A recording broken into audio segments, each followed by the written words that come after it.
the future of college sports, football is a different beast, is one way to put it. Football is different. Football drives everything. Football is the media decision. Football is the conference decision. Football is football is football is football. And it needs to be treated differently. Matter of fact, many of you have said that to me, whether on Twitter, whether on YouTube in the comments, whether every way you can reach us. You've said, football needs to separate. Football needs to be different. Now that we know that, I mean, I don't disagree, right? It's different in so many ways. I agree that it should be treated as something other than so many of the other sports. The question I have is, now that we know that, how do you do it? Yeah. It's not that easy to just say, okay, let's treat football like it's its own thing and separate it from everything else. Then what is this? I Dream a Genie? You're just going to like wiggle your nose and ha-ha. Nod your head and you're good to go. It's more steps than that, and there's more unintended side effects, consequences of that decision. To me, there's two ways to separate football from everything else, right? And think about it like, you know, it's when teams trade draft picks, I always say, don't just think of it as like the 7th overall pick, right? Go look up who you think is going to be the 7th overall pick and think of it like the player, right? You're not just trading a pick because that's fairy dust, right? That's magic beans. Look at it and say, okay, this might be, this edge rusher from Alabama, right? Look like that specific. So when we have these big college sports conversations, don't just think about it as a generic team XYZ. If you're a State fan, think of it as State. Right? If you are a Carolina fan, think of it as Carolina. Okay? So when I say this, put your favorite team's colors on the jerseys in your mind's eye. There are two ways I think you can separate football from everything else. One is football stays within the NCAA, stays within kind of the traditional college structure, but they're in a conference separate from everything else. Okay, so this would be, Stanford and Cal join the ACC football only. Yeah. And you can acknowledge, all right, it makes sense that you travel all the way to California once every other year to play Stanford, but not twice a week to play them in tennis. And it does happen in other sports, by the way. For example, Vanderbilt is in the American Athletic Conference for women's lacrosse. So, okay. If Vanderbilt, an SEC school, can be in the American for another sport, why can't we do the same with football? I played in the CAA for football. Our big football rival was Villanova. They do not play in the CAA for basketball because they are a national power in basketball. And CAA doesn't hold many national powers. Like it happens occasionally. I think the change would be if it happens universally, right? If the NCAA puts out almost a mandate that there's no connection necessary between your football conference and your everything else conference. That's one way to do it, and there's pros and cons to that. The other option, and this would be the more business-driven option, would be tell the football teams to leave the NCAA. Right? They take their revenue with them, take their problems with them, take their first class problems with them, right? Oh, you have to pay your players? You worry about that. All of these non-revenue sports will stay back. We won't worry about that, right? We'll have rules for amateurism and academic progress and everything. You go do whatever you have to do. Be a little mini NFL if you want to, but that's where the separation is going to happen. If you go that way, questions arise like, how would the rest of college sports fund themselves? Right? Like football, for better or worse, does bring in a bunch of money for a bunch of schools, and part of that money does go towards the other sports teams on campus. I don't know if that's football's fault.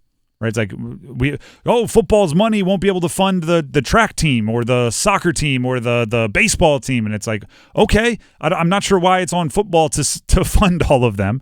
It's a internal battle I've had like with my own thoughts often, because I do value all the other sports on campus, but also I do think that it shouldn't be on the football program to fund all of those. Maybe the school could. Could the school fund them? That's the big question. Tuition's going up and up and up. We all see those numbers. Could they grab a percentage of that to fund the athletics program? Well, a lot of people have to keep in mind when it comes to college sports is that the university, for example, there's 85 scholarship players for football, right? Mm. The athletic department has to fundraise to pay the university for those 85 scholarships. So the university is still getting their money. So it's just where the money's coming from. It's not coming from the students' pockets. It's coming from the athletic department. That's across with all sports. There was that weird thing. I started my college career as a walk-on, and then I eventually earned a scholarship.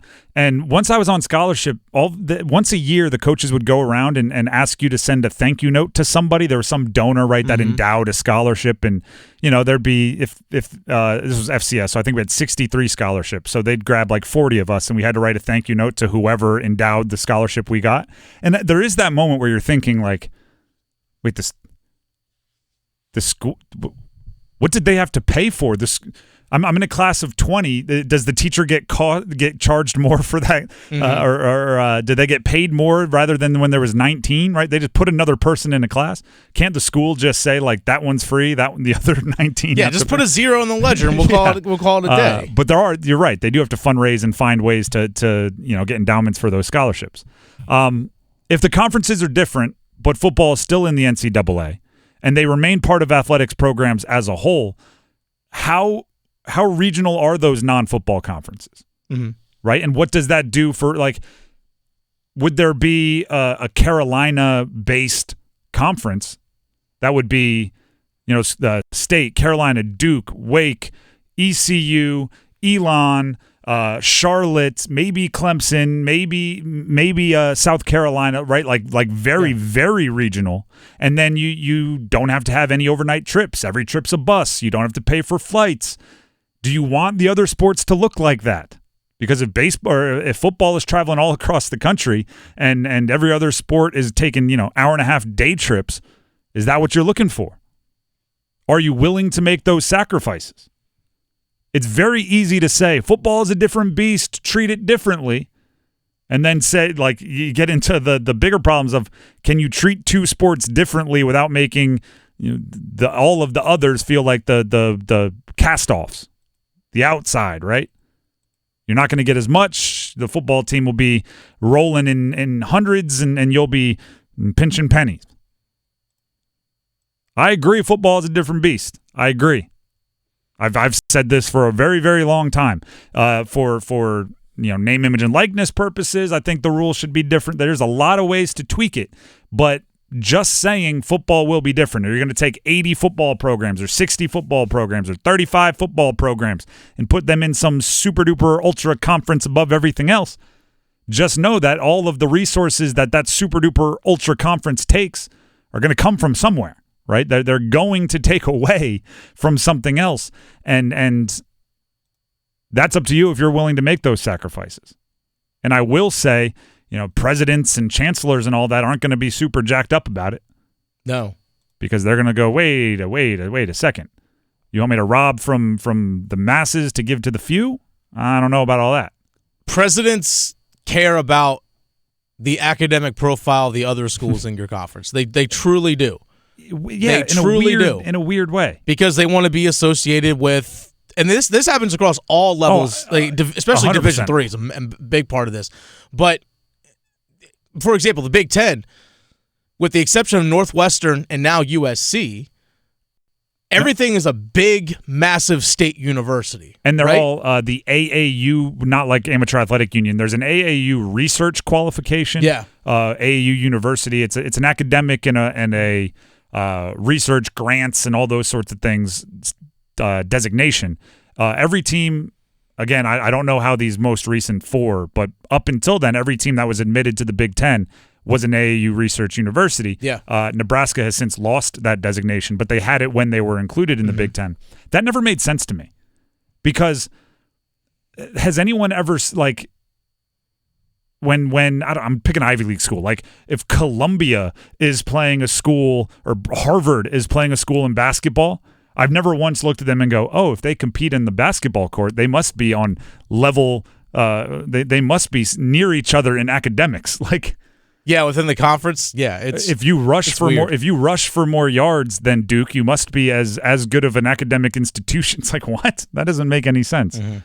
But you're right. They do care about those sort of things, and maybe that'll come into play.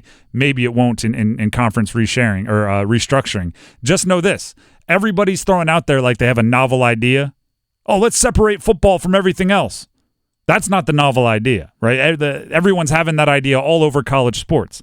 The novel idea would be how to make it work where everybody's happy and the sacrifices aren't ruining part of college sports. If you have that answer, that's a novel idea that everybody wants to hear. Not, hey, football is different. We all know that. We've seen it for a while.